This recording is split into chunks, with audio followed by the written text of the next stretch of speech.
자, 혜리님, 오늘 독서 한번 해보도록 할게요. Was I going to?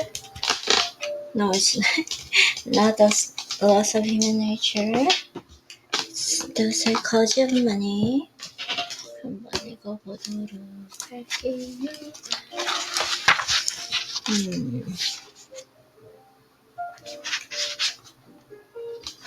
Okay, I said, now, did it make a big difference in my life? There was just more money in the bank. The difference happened when I was 22. Okay. Wealth is what you don't see. We tend to judge wealth by what we see. Because that's the information we have in front of us, we can't see people's bank accounts and brokerage statements. So we rely on outward appearances to gauge financial success. Cars, homes, Instagram photos. Modern capitalism makes it helping people fake it until they make it a cherished industry.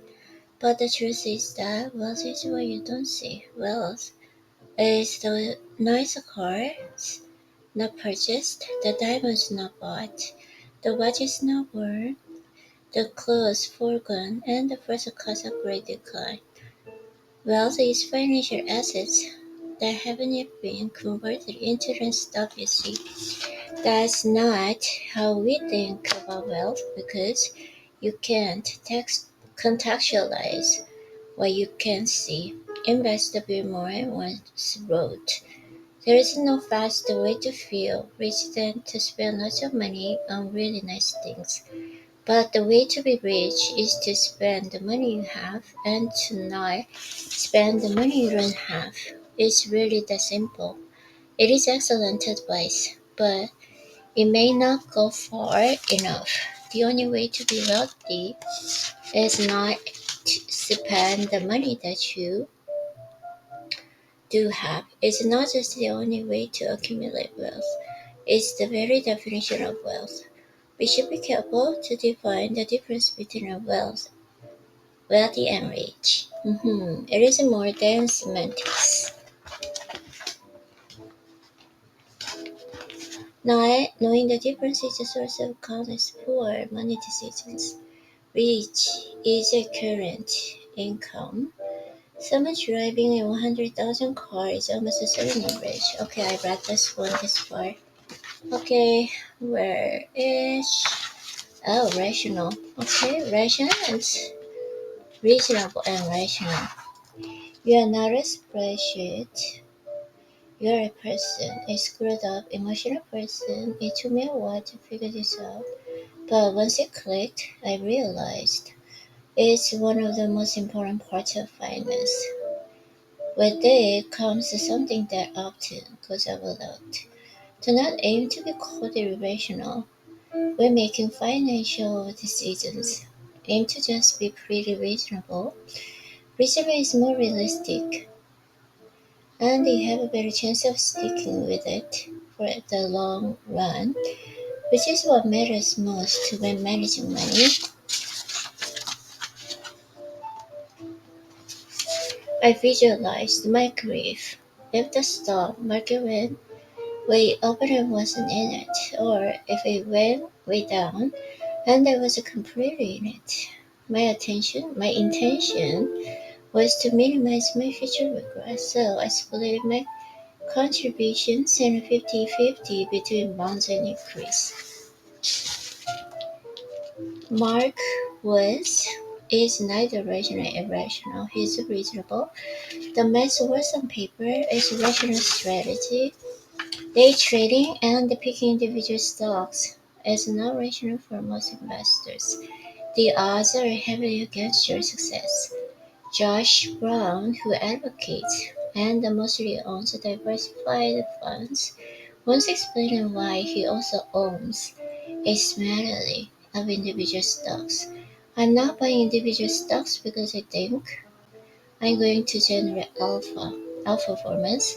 I just love stocks and have ever since I was 20 years old. And It's my money. I get to do whatever. Quite reasonable. Acting on investment forecast is dangerous, but I get why people try to predict what will happen next year. It's human nature is reasonable. Jack Bogle, the late founder of Vanguard, spent his car on cruise ship to promote low-cost passive index investments. Things that have never happened before happen all the time. That's true.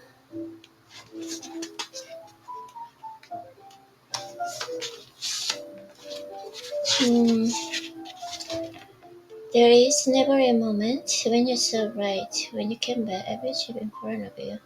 The world isn't that kind to anyone, not consistently anyways.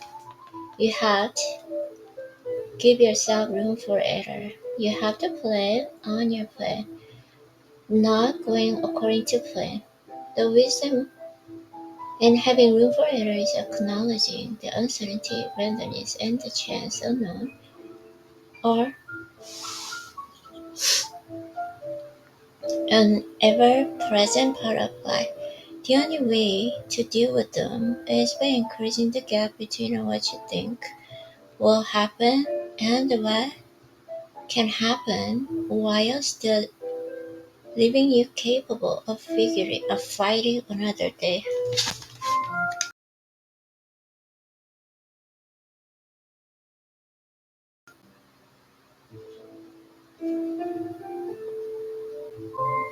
Now connected to Chromebook underscore C1 file. Okay.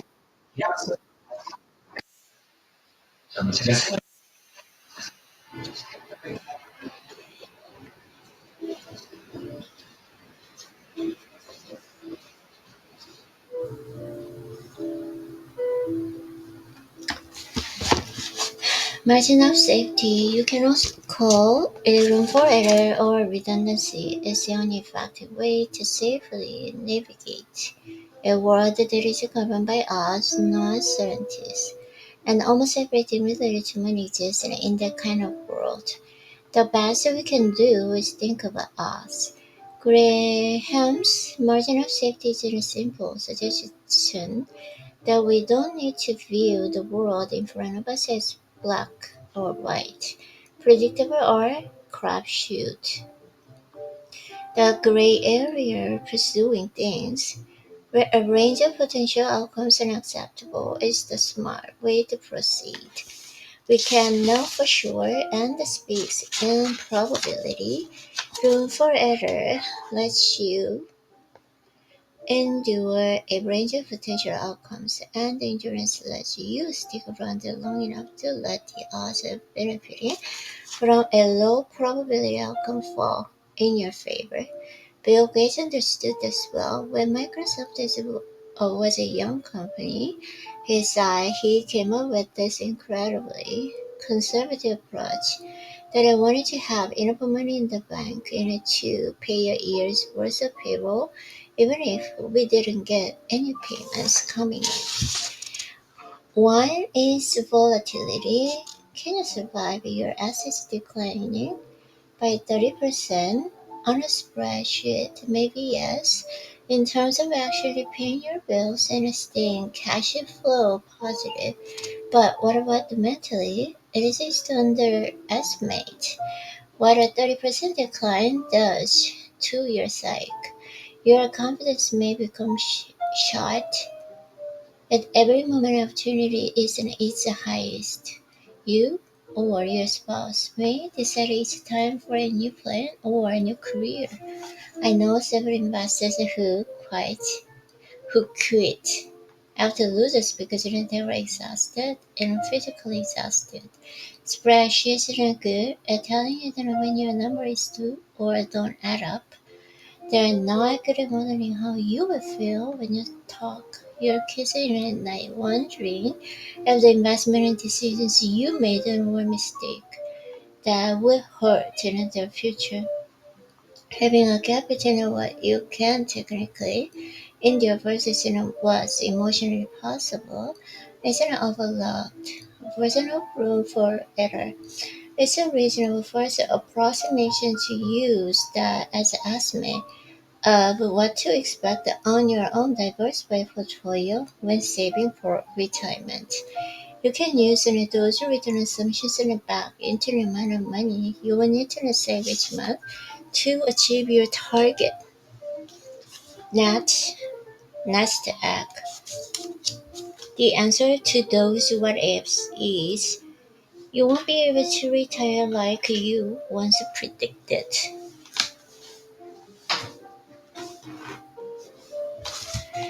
which can be disaster. The danger is the rational optimism, most of the time masking the other will ruin sometime. The result is that we systematically underestimate the risk. Room for error is more than just widen the target around what you think might happen. It also helps to protect you from the things you never ever imagined, which can be the most troublesome events we face. Avoiding these kinds of unknown risks is almost by definition impossible. You can prepare for the what you can envision. I save a lot, and I have no idea what we use in savings for the future. Few financial plans in that only prepare for known risks, have enough margin of safety and survive in the real world. But to underestimate how much their personalities and desires and goals are like to change in the future, we tend to never learn this lesson.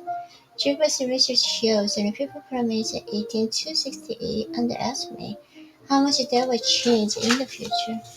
Warren Buffett becomes so successful is because they kept doing the same thing for decades on end and letting compounding run wild. But many of us evolve and so much over the lifetime that we don't want to keep doing the same thing for decades. And I know young people who purposefully live exterior lives with a little income and that they're perfectly happy with it. Then there are those who work their tails off to pay for a life of luxury and that they're perfectly happy with that. Both have a risk and the former reason being unprepared to raise a family or fund retirement. The latter risk and regret that you spent your useful and healthy years in a cubicle. Regression is especially painful when you abandon a previous plan or feel like you have to run in the other direction twice as fast and make up for lost time. Compounding works best when you can give in a plan years or decades to grow. This is true for not only savings and about careers and relationships. Endurance is key, and when you consider a tendency to change who we are over time and balance it at every point in your life becomes a strategy to avoid in future regret and encourage endurance. Aiming at every point in your working life and to have moderate annual savings and moderate free times and no more than a moderate commute, and at least a moderate time with your family, increasing the odds of being able to stick with a plan and then avoid the regret that if any one of those things fall to the extreme sides of the spectrum. We should also come to accept the reality of changing our minds. Some of the most miserable workers I've met are people who stay loyal to career only because it's the field they picked when deciding to college in a major at age 18.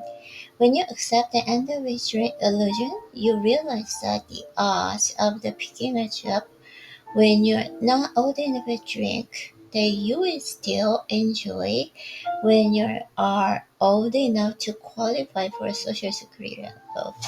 The trick is to accept the reality and change and move. on as soon as possible. It's equivalent of a stranger making major life decisions for you. Embrace the idea that financial goals made when you are a different person should be abandoned without the mercy versus in a put on life and the support and the drag on can be the good strategy to minimize any future regret. The quicker it's done, the sooner you will get back to the compounding. Next, let's talk about the compounding prices emission. Every job looks easy when you're not the one doing it. Most things are harder in practice than they are in theory. Sometimes this is because we are overconfident. More often, it's because we are not good at identifying what the price of success is, which prevents us from being able to pay it. All you had to do was sit back and let your money compound. But of course, successful investing looks easy when you're not the one doing it. Hold the stocks in it for the long run. You will hear it's good advice. But do you know how hard it is to maintain a long-term outlook when stocks are collapsing? Like everything else worthwhile, successful investing demands a price, but its currency is not dollars and cents. It's volatility, fear, doubt, uncertainty, and regret, all of which are overlooked until you are dealing with them in real time. This is the price of market returns, and it's the fee. It is the cost of admission, and it hurts. Individual persons fall for this when making their own investments too. The results of buying and selling when the shoe have been just bought and held. The question is why do so many people who are willing to pay the price of cars, houses, food, and vacations and try so hard to avoid paying the price of good investment returns? The answer is simple. The price of investment success is not immediately obvious. It sounds trivial, but thinking of market volatility as fee rather than a fine is an important part of developing the kind of mindset that lets you stick around long enough for investing gains to work in your favor.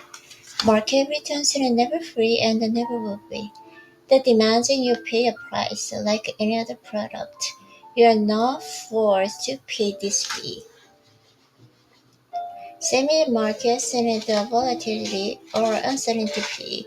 The price of return is the cost of admission to get returns greater than low fee parks like cash and bonds. The trick is convincing yourself that the market's fee is worth it.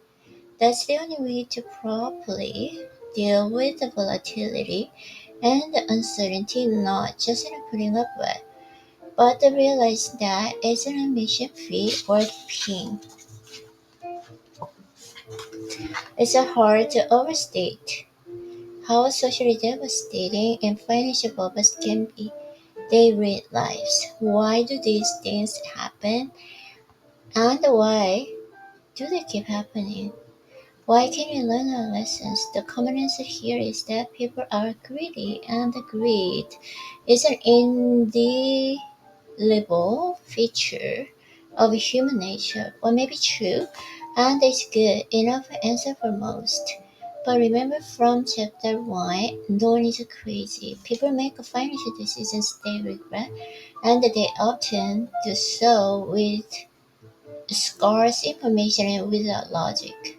But the decisions made sense to them when they were made. Blaming bubbles and greed and stopping there misses important lessons about how and why people rationalize what is inside. Look, like in a greedy decision, when investors have different goals and time horizons, and they do in every asset class, prices that look ridiculous and too one person can make sense to another because factors those investors pay attention to are different. Momentum attracts short-term traders in the reasonable way. The precision feeds on itself as a trader pushes up short-term returns. They attract even more traders before long, and it often doesn't take long. The dominant market price setters with the most authority are those with the shorter time horizon.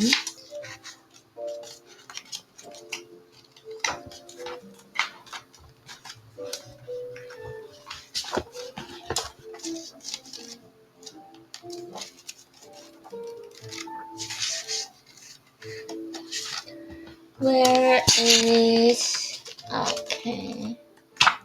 I don't know. With this book today.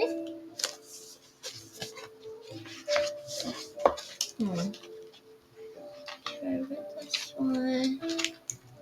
네. 제가 한번 읽어보도록 할게요. 네, 눈치 좋은 사람의 6가지 공통점. 뭐라고 하는지 한번 읽어보도록 할게요. 어떤 당황스러운 상황이나 예상치 못한 상황에서도 이들은 잘 대처합니다. 오래 사귄 여자친구가 아닐 경우 당황하는 표정이나 자신도 모르게 새로 만난 분이야라고 말하지 않고 안녕하세요 누구누구 여자분 친구분이시죠? 라고 상황을 빨리 파악합니다. 이들은 당황스러운 상황이나 불편한 분위기를 그 누구보다 싫어하기에 어떤 상황이든 빨리 파악하고 자신이 컨트롤할 수 있는 환경을 만드는 데 익숙합니다. 눈치가 좋은 사람들은 상대방의 감정을 귀신같이 읽습니다. 만약 상대가 기분이 안 좋아 보이면 굳이 먼저 말을 걸지 않고 자신이 할 일을 열심히 합니다. 어차피 기분은 일시적인 거라 풀리기 마련이고 또 기분이 안 좋을 때 말을 계속해서 거는 게 얼마나 자선한 일인지 잘 알고 있기 때문입니다.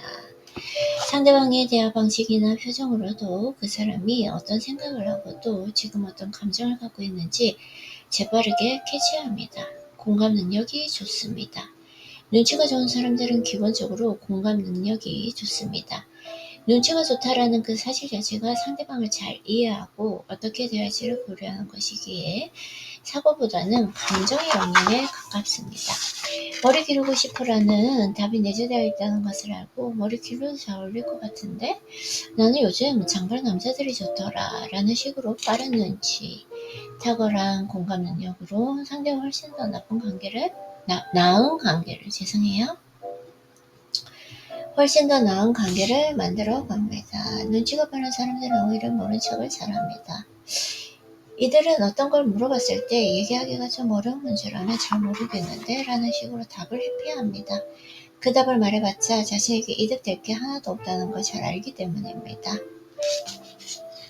그렇기에 이들은 바보란 소리를 듣더라도 자신에게 득이 되지 않는 분야에 대한 언급을 자제합니다. 배려심이 좋습니다. 이들은 배려심이 너무 좋습니다. 공감 능력도 좋고 상대의 감정을 잘 읽으며 상황에도 잘 대처하기 때문에 기본적으로 배려심과 이타심을 탑재한 경우입니다. 상대가 불편하지 않았으면 하는 예쁜 마음으로 사람을 대합니다. 눈치가 좋은 사람들은 어쩌면 가장 배려심이 좋은 사람들입니다. 눈치가 정말 좋은 사람들은 눈치가 없는 척을 하기도 하는데 그 이유는 괜히 나섰다가 상처받기도 하고 종종 알고 싶지 않은 걸 알게 되면 자신만 힘들어지기 때문입니다. 이런 이들에겐 중심이 필요합니다. 당신은 자신에게도 눈치 좋은 사람이었는가? 한 살이라도 빨리 깨달았으면 10년을 바꿀 수 있는 관계 레전드 조언. 첫인상보다 끝인상이 중요합니다. 어떤 경우는 마무리는 깔끔하게 하십시오. 너무 깔끔한 첫인상과는 달리 끝인상이 상당히 별로였습니다. 첫인상보다 중요한 것은 끝인상입니다. 사람들은 그 사람의 마지막 행동만 기억합니다. 편지에는 대부분 아쉬웠던 내용보다 감사했고 고마웠다는 내용이 주를 이뤘고 당연히 이 작은 선물과 손편지를 받은 전 부서 사람들은 이 직원을 좋게 기억할 수밖에 없었습니다. 이처럼 어떤 경우에서든 마무리는 굉장히 중요합니다. 많은 사람들이 간과하고 있는 그 끝인상, 비록 상대방에게 아쉬운 점이 많다 하더라도 그걸 굳이 표출하면서 관계를 끝낼 필요는 없습니다. 오히려 대인배 같은 면모로 넘어간다면 상대방도 당신을 좋은 기억으로 남길 것입니다. 만나면 서로에게 발전적이고 긍정적인 영향을 주며 함께 성장하는 사람. 남 뒷다리를 잡는 사람들은 반드시 어떤 관계에서든 배척되게 되어 있습니다. 사람을 만났을 때 최소한의 책임감은 갖자. 상대방이 그 소유의 틈을 위해 달려왔던 시간과 노력은 생각하지도 않고 철저히 본인 말을 생각했던 것입니다. 자신에게 도움이 안 된다 싶으면 그냥 한순간에 모자르듯 잘라버리는 것입니다. 그러나 적어도 사람을 만날 때는 최소한의 책임감은 있어야 합니다. 내가 별 느낌이 안 온다고, 크게 도움이 안 된다고 그 사람에게 나에게 했던 노력과 썼던 비용과 시간을 철저하게 짓밟으면 그 역풍은 반드시 내게 돌아옵니다. 그러니 사람을 만났을 때는 최소한의 책임감은 가져야 합니다. 결국 나는 절대 그러지 말아야겠다라는 교훈을 주기 때문입니다. 내가 살아가며 절대 하지 말아야 할 말과 행동을 이 사람을 통해 배우는구나. 불가피하게 만나야 하는 스트레스 상황에서도 훨씬 더 담담해질 수 있습니다. 명심합시다. 나는 절대 그러지 않아야겠다라는 태도만 견지한 채 분위기만 맞춰주면 됩니다. 아무리 자존감이 높고 스스로에 대한 자기 확신이 넘치는 사람이라도 지적을 당하는 것을 좋아하는 사람은 없습니다. 본인은 이유 있는 비판은 언제든지 환영이다라고 말을 한다 하더라도 칭찬을 받았을 때 훨씬 더 기뻐합니다. 그러니 상대방과 좋은 관계를 유지하고 싶다면 되도록 칭찬을 길게 하고 지적은 짧게 합시다. 참을인자 세변이면 호구된다. 무언가를 할 때 다 참아주고 배려해주면 나만 호구됩니다. 이번에는 괜찮겠지, 이번에는 안 하겠지라고 스스로가 계속 상대방의 무례를 받아주고 참으면 나만 힘들고 아픕니다. 가장 중요한 건 정작 그 상대는 내가 배려해주고 참는 것을 절대 인지하지 못합니다. 무례를 저지르는 사람들은 그 무례를 당연하게 생각하고 상대가 가만히 있으면 그게 괜찮은 줄 알고 습관적으로 더 큰 무례를 저지릅니다. 절대 그런 상황에서 참거나 가만히 있지 말아야 합니다. 내가 강하게 반응했을 때 그 정도도 이해 못해줘? 라고 도리어 섭섭함을 표출하는 사람이면 마음속에서 그 사람을 지우면 됩니다. 자신이 나에게 했던 무례에 10분의 1만 돌려줘도 불같이 화를 낼 사람들입니다. 완벽하게 보이려 있을 필요가 없습니다. 내가 불완전하다는 걸 인정하는 순간 인생은 놀랍도록 달라집니다. 완벽하고 깔끔하고 시크해 보이는 사람이 전혀 그렇지 않은 반전미를 보였을 때 사람들은 오히려 마음을 활짝합니다. 그러니 완벽하려 노력하기보다 있는 그대로의 내 모습을 보여주고 그 모습을 좋아해주는 사람들과 편안한 관계를 유지하고 만들어 가야 합니다. 모든 대화가 기회가 될 수 있다는 사실을 인식하십시오. 모든 대화가 기회가 될 수 있다. 무례한 사람들 습관적으로 사용하는 말투. 오케이. 이거는 읽지 않도록 할게요. 잘 배운 사람이 인간관계 변화를 참 교육하는 말. 방법. 무례한 말을 들었을 때 딱 5초 눈을 바라봅니다. 그냥 시선을 피하지 않고 딱 5초 정도 눈을 빤히 바라봅니다. 상처 주느라고 감정 없이 한마디 내뱉었고 인간관계 빌런들에게는 무례함의 정도를 눈빛으로 나타내야 합니다. 그렇게 굳은 표정으로 눈을 응시하면 빌런은 스스로 짚혀서 말과 행동을 돌이켜보게 됩니다. 잘 배운 사람들은 자기 자신에 대한 확신이 있기에 이런 질 낮은 사람들과의 논쟁도 감정 싸움도 굳이 하지 않습니다. 보는 관점이 다르고 생각의 크기가 다르기 때문입니다. 여러분들에게 준 상처에 대해 진지하게 곱씹을 필요가 없습니다. 그 무례를 고지고대로 받아들이며 더 신나서 날뛰게 되니 굳이 먹이를 줄 필요가 없습니다. 선을 넘었다 싶으면 5초 안에 집어주십시오. 빌런들은 눈치를 나름대로 잘 봅니다. 그래서 이 사람이 상처 줄만하다, 무시할 만하다, 놀릴만 하다라고 확신이 드는 순간부터 집중 포화에 들어갑니다. 이런 사람들이 선을 넘기 전에 반드시 짚어주는 태도가 필요합니다. 그때 나는 그 사람에게 즉시 싸돌아다닌다는 표현이 어떤 의미야? 라고 되물었고 그 사람은 말 한마디 하지 못한 채 자신의 실언을 인정했는지 고개를 수그렸습니다. 인간관계 빌런에게는 당신은 지금 선을 확실히 넘었습니다. 라고 짚어줘야 합니다. 이들은 꽤나 영악해서 어디까지 선을 넘어도 될지 머릿속으로 계속해서 계산합니다. 그렇게 즉시 짚어서 조건 반사를 만들어야 합니다. 후.